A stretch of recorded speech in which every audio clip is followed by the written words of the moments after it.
بسم اللہ الرحمن الرحیم۔ السلام علیکم۔ آج کی ویڈیو کے اندر ہم بات کریں گے قرآن پاک کے فضائل کے بارے میں۔ حضرت عبداللہ بن عمر رضی اللہ تعالیٰ عنہ فرماتے ہیں کہ نبی اکرم صلی اللہ علیہ وسلم نے ارشاد فرمایا کہ دلوں کو بھی زنگ لگ جاتا ہے جس طرح لوہے کو پانی لگنے سے زنگ لگ جاتا ہے۔ تو پوچھا گیا کہ دلوں کو زنگ اتارنے کا کیا طریقہ ہے؟ تو آپ صلی اللہ علیہ وسلم نے فرمایا کہ دلوں کا زنگ دو طریقوں سے اترتا ہے کہ موت کو کثرت سے یاد کیا جائے اور قرآن پاک کی تلاوت کی جائے۔ دل کی مثال ایک آئینے کی طرح ہے۔ آئینہ جس قدر دھندلا ہوتا ہے اس میں شکل اتنی واضح نہیں ہوتی۔ اس طرح اگر دل دھندلا ہے تو اس کے اندر معرفت کا نور نہیں اترے گا، اور اگر دل واضح اور شفاف ہے تو اس کے اندر معرفت کا نور اترے گا۔ حدیث کے اندر آتا ہے جس کا مفہوم ہے کہ جب انسان گناہ کرتا ہے تو اس کے دل پر ایک سیاہ نقطہ لگ جاتا ہے۔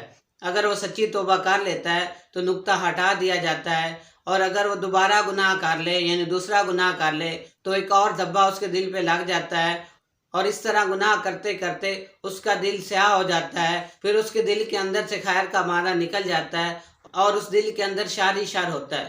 اللہ تبارک تعالیٰ سے دعا ہے اللہ تبارک تعالیٰ ہمیں زیادہ سے زیادہ قرآن پاک پڑھنے کی توفیق عطا فرمائے۔ آمین۔